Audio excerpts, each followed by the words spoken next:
பேராபத்துகள் நடக்கலாம் அப்படிங்கிறத மனதில் வைத்து நம்மளை தயார் நிலைப்படுத்தும். கோடைகால வெப்பம் வந்து உங்களுக்கு ஜனவரிலேருந்தே ஆரம்பித்து பிப்ரவரி மார்ச்லாம் தாங்க முடியாமல் போய் ஏப்ரல் மேலே உச்சத்துக்கு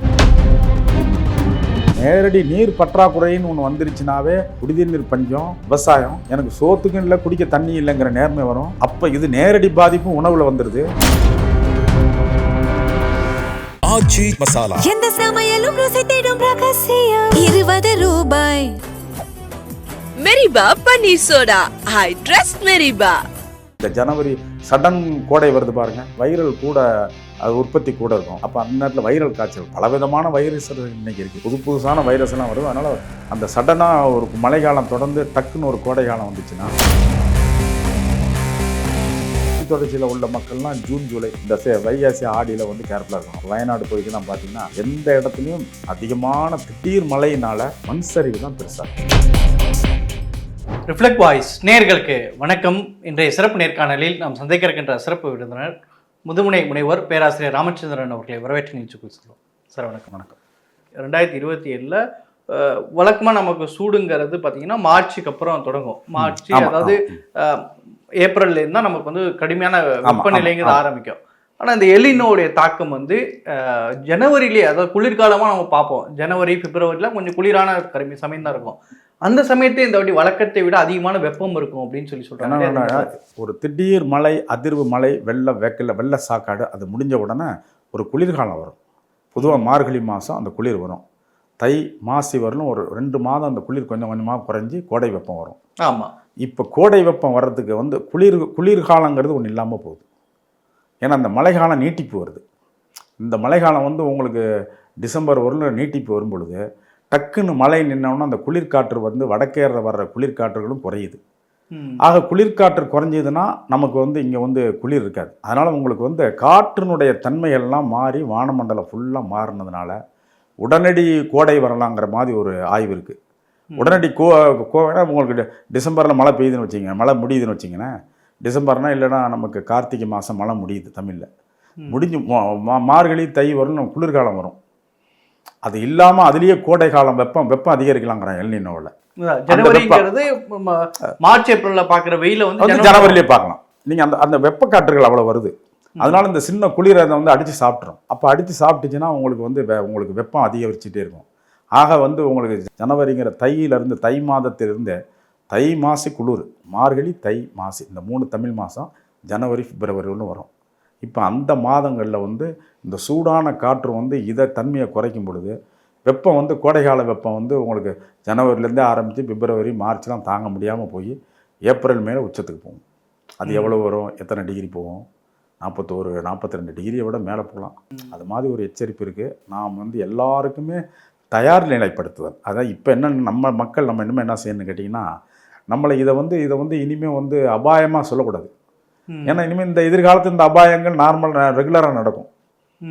எல்னினோவே 5 இது எந்த மாதிரி பாதிப்பை உணவு சங்கிலிலேயோ மற்ற மக்களுக்கு இதனால என்னென்ன பாதிப்புகள் வரலாம், ஒரு அரசு இந்த என்னென்ன விஷயங்களை கவனத்தில் எடுக்க?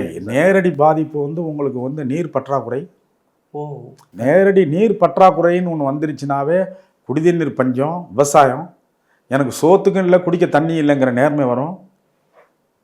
அப்போ இது நேரடி பாதிப்பு உணவில் வந்துடுது. அப்புறம் உங்களுக்கு நீர் பாதிப்பு, உணவு பாதிப்பு எல்லாம் வரும் பொழுது நமக்கு எல்லாமே வந்து தொற்று நோய். உங்களுக்கு தொற்று நோய் நிறைய இருக்கு. மலேரியா, டெங்கு, காலரா, இந்த 3 நோய் மிரட்டுற நோய் நம்ம பூமத்திய ரேகை சுற்றிலும். அதுலேயும் இந்தியாவை ரொம்ப அதிக ஜனத்தொகை இருக்கிறதுனால பரவுதல் கூட. டக்குன்னு ஒரு நோயினா டக்குன்னு பரவும்.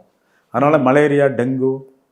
அப்போ டெங்குங்கிறது வந்து உங்களுக்கு வந்து இதில் அழுக்கு தண்ணியில் வரும். மலேரியாங்கிறது வந்து டெங்கு நல்ல தண்ணி, சுத்த நீரில் வரும். மலேரியா அழுக்கு தண்ணியில் வரும். அப்போ இந்த தண்ணிலாம் ஒன்றா நிலைமையெல்லாம் வெள்ளத்தில் ஒன்றாச்சுன்னா மலேரியா டெங்குலாம் மாற்றி எல்லா இடத்துலையும் காய்ச்சல், கொசு காய்ச்சல் வரும். கொசு சம்பந்தமானது அதெல்லாம். அது இல்லாமல் காலராங்கிறது வந்து உங்களுக்கு கடல்லேருந்து வர சங்குலேருந்து அந்த பாக்டீரியா வரும். அது வந்துச்சுன்னா வாந்தி பேதி அடித்து உங்களுக்கு நீர் சத்து போய் செத்துருவாங்க. குயிக்காக அடிக்கும். ஒரு 2 மணி நேரத்தில் 3 மணி நேரத்தில் அடிக்கும். அந்த காலராலாம் இருக்குது. வெயில் அதிகமாக அது இருக்குது. அப்புறம் வெப்பம் கூட கூட கூட கூட அம்மை நோய் வரும். அது ஸ்மால் பாக்ஸு அந்த எல்லாம் அந்த தட்டம்மை நோயெலாம் வரும். அதனால் தாக்கம் வர வர வைரல் ஃபீவர் வேறு இருக்குது. இந்த ஜனவரி சடன் கோடை வருது பாருங்கள், அப்போ வைரல் கூட அது உற்பத்தி கூட இருக்கும்.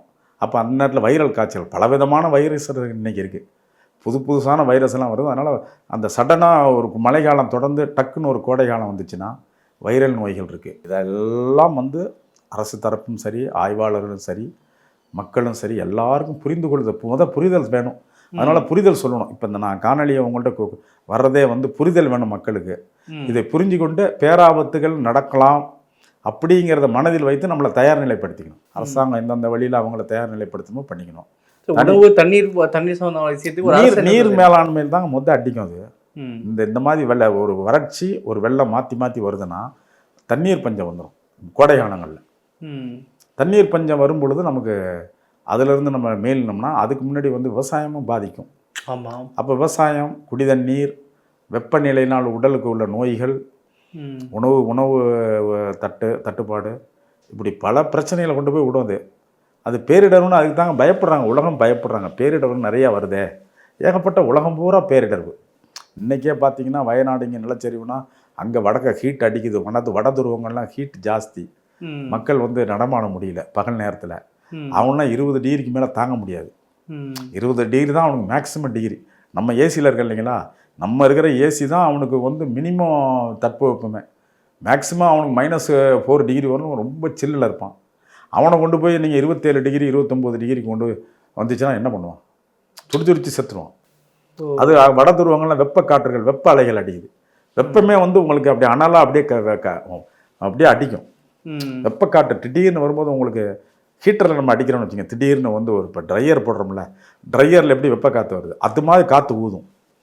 அப்போ அந்த காற்று ஊதும் பொழுது அவங்களுக்கு தாங்க முடியாது. இதெல்லாம் இப்போ இன்றைக்கி சாதாரண நிகழ்வாயிடுச்சுங்க. எல்லாரும் பயப்படுறாங்க, உலகம் பயப்படுது.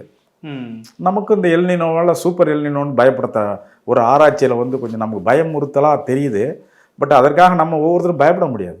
அன்றாட வாழ்க்கை எல்லாம் பார்த்துக்கிட்டு தயார் நிலைப்படுத்தி கொள்ளுதல், நம்மளே வந்து நமக்கு அதுக்கு வந்து யூஸ் அதாவது அதுக்கு தகுந்த மாதிரி நம்மளை மாற்றிக்கொள்ளுதல். வருஷம் இது வரும். இனிமேல் இந்த காலகட்டங்கள் நம்ம கொஞ்சம் கேர்ஃபுல்லாக இருப்போம்.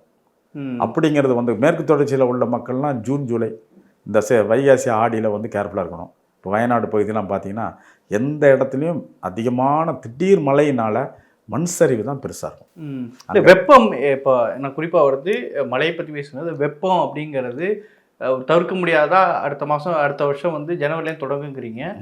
அரசாங்கம் உணவு சார்ந்து தண்ணீர் சார்ந்து என்னென்ன பிளானிங்கை ஒரு அரசாங்கம் பண்ணணும்னு சொல்ல வரீங்க சார்? சார், நம்மளுடைய இந்திய வானிலை அறிக்கை ரொம்ப டாப்பாக இருக்கும். மற்ற உலக நாடுகளுடைய எல்லா நாடுகளும் இன்றைக்கி உதவி செஞ்சுக்கிறாங்க. இந்த இடத்துல உங்களுக்கு நிலச்சரிவு வரப்போகுது, இந்த இடத்துல மழை பெய்ய போகுது, இந்த இடத்துல வறட்சி ஆகுதுன்னு எல்லா நாடுகளும் இப்போ ஒத்தாசை கொடுக்குறாங்க. நம்ம ஒரு ஐக்கிய நாடுகள் ஒப்பந்தம் இப்போ. அதனால் வானிலை அறிக்கை வந்து உங்களுக்கு இந்திய வானிலை அறிக்கை அருமையானது. அதில் நம்ம நம்பிக்கணும். அந்த காலகட்டங்களில் நமக்கு கண்டிப்பாக 2 மணி நேரத்துக்கு ஒருத்தர் சொல்லுவாங்க. ஏன்னா இப்போல்லாம் பழைய காலத்தில் 24 நேரத்துக்கு சொல்லுவாங்க. இப்போல்லாம் அது நம்பகத்தன்மையை இப்போ இழந்துருச்சு. அதனால் 2 மணி நேரத்துக்கு ஒரு தடவை 2 மணி நேரத்துக்கு ஒரு தடவைன்னு பண்ணுவாங்க. அதனால் இதெல்லாம் நம்ம அனுசரிச்சிங்க. மேலாண்மை தான், மேலாண்மை யுக்தியில் அற்புதமாக எல்லாரும் அதிகார பரவல் கொடுத்து கிராமங்கள்லாம் பார்த்துங்க உங்களை. அந்த மாதிரி ஒரு வெள்ளக்காடு இல்லைன்னா எங்களுக்கு ஒரு பேரிடர் வரும்போது நாங்கள் டக்குன்னு உள்ளே நுழைய முடியாது, உங்களை அவரவர்கள் பார்த்துக்கொள்ளுங்க அப்படின்னு சொல்லணும்.